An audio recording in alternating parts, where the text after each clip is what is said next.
بسم اللہ الرحمن الرحیم۔ دوستو آج میں آپ کو صلاۃ التسبیح کی نماز کا طریقہ بتلاؤں گا۔ تو دوستو سب سے پہلے تو یہ سمجھ لیں کہ صلاۃ التسبیح کی نماز نفل نماز ہے۔ اس نماز کے اندر 4 رکعت ہوتی ہیں، اور یہ نماز اللہ کے نبی صلی اللہ علیہ وسلم نے اپنے چچا حضرت عباس کو بطور تحفہ کے سکھائی تھی، اور یہ فرمایا تھا کہ اس نماز کے ذریعے سے پہلے کے کیے ہوئے گناہ اور بعد کے گناہ، نئے گناہ اور پرانے گناہ، بھول کر کیے ہوئے گناہ اور جان بوجھ کر کیے ہوئے گناہ، چھوٹے گناہ اور بڑے گناہ، چھپ کر کیے ہوئے گناہ اور کھلم کھلا کیے ہوئے گناہ، اس نماز کے ذریعے سے سارے گناہ معاف ہو جاتے ہیں۔ اور اللہ کے نبی نے ارشاد فرمایا تھا اگر استطاعت اور ہمت ہو تو اس نماز کو روزانہ 1 مرتبہ پڑھیں، اور اگر روزانہ کی ہمت نہ ہو تو ہفتے میں 1 دفعہ اس نماز کو پڑھیں، اور اگر ہفتے میں بھی ہمت نہ ہو تو مہینے میں 1 بار اس نماز کو پڑھیں، اور اگر مہینے میں بھی ہمت نہ ہو تو سال میں 1 دفعہ پڑھیں، اگر سال میں بھی ہمت نہ ہو تو کم سے کم اپنی زندگی میں 1 مرتبہ اس نماز کو ضرور پڑھیں۔ تو دوستو اس نماز کا طریقہ کیا ہے کہ آپ اللہ اکبر کہہ کر ہاتھ باندھ لیں، پھر اس کے بعد آپ سبحانک اللہم و بحمدک و تبارک اسمک و تعالی جدک ولا الہ غیرک پڑھنے کے بعد آپ 15 مرتبہ سبحان اللہ والحمد للہ ولا الہ الا اللہ واللہ اکبر، یہاں تک اس تسبیح کو، اس کلمے کو آپ پڑھیں 15 مرتبہ۔ پھر اس کے بعد آپ اعوذ باللہ اور بسم اللہ الحمد کی صورت اور 1 صورت پڑھیں، پھر اس کے بعد آپ اسی کلمے کو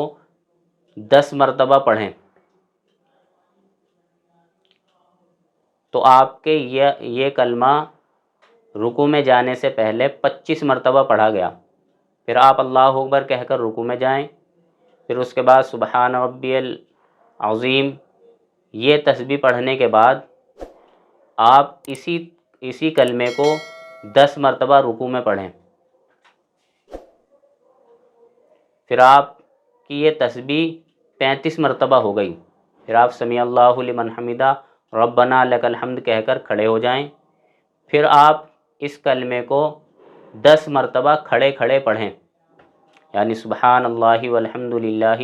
ولا الہ الا اللہ واللہ اکبر 10 مرتبہ پڑھیں۔ اب آپ کی یہ تسبیح 45 مرتبہ ہو گئی۔ پھر آپ اللہ اکبر کہتے ہوئے سجدے میں چلے جائیں، سجدے کی تسبیح پڑھنے کے بعد آپ 10 مرتبہ اسی تسبیح کو پڑھیں، تو آپ کی یہ تسبیح 55 مرتبہ پڑھی گئی۔ پھر آپ اللہ اکبر کہہ کر دونوں سجدے کے درمیان بیٹھ جائیں اور یہ تسبیح 10 مرتبہ پڑھیں، یعنی سبحان اللہ والحمد للہ ولا الہ الا اللہ واللہ اکبر، تو اب آپ کی یہ تسبیح 65 مرتبہ پڑھی گئی۔ پھر آپ اللہ اکبر کہہ کر سجدے میں جائیں،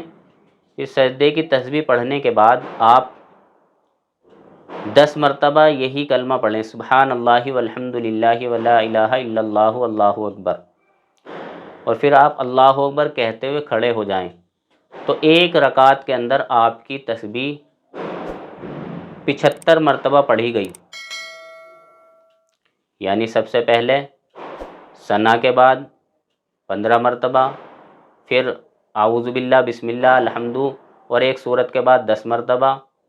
پھر اس کے بعد رکوع میں 10 مرتبہ، پھر اس کے بعد رکوع سے کھڑے ہوتے ہوئے 10 مرتبہ، پھر اس کے بعد سجدے میں جا کے 10 مرتبہ، پھر سجدے کے بیچ میں 10 مرتبہ، پھر اگلے سجدے میں یعنی دوسرے سجدے میں 10 مرتبہ، تو 1 رکعت میں 75 مرتبہ ہو گئی۔ تو اسی طریقے سے آپ کو 4 رکعت پڑھنی ہیں، آپ کی یہ تسبیح 300 مرتبہ ہو جائے گی۔ تو آج آپ کو میں نے صرف اس ویڈیو کے اندر پہلا طریقہ بتایا ہے، اگر میں آپ کو دونوں طریقے اسی ویڈیو میں بتاؤں گا تو ایسا نہ ہو جائے کہ آپ کے لیے سمجھنا مشکل ہو جائے۔ آپ کو جب اس طریقے سے پڑھنا ہو ایک طریقے سے تو آپ یہ ویڈیو دیکھ لیں، اور اگر دوسرے طریقے سے پڑھنی ہو تو ہم آپ کو دوسری ویڈیو بنائیں گے، تو جب دوسرے طریقے سے آپ کو نماز پڑھنی ہو تو آپ اس طریقے کو دیکھ لیں، اور جب اس طریقے سے پڑھنی ہو تو آپ اس ویڈیو کو دیکھ لیں۔ اللہ تعالیٰ صحیح سمجھ کی توفیق عطا فرمائے۔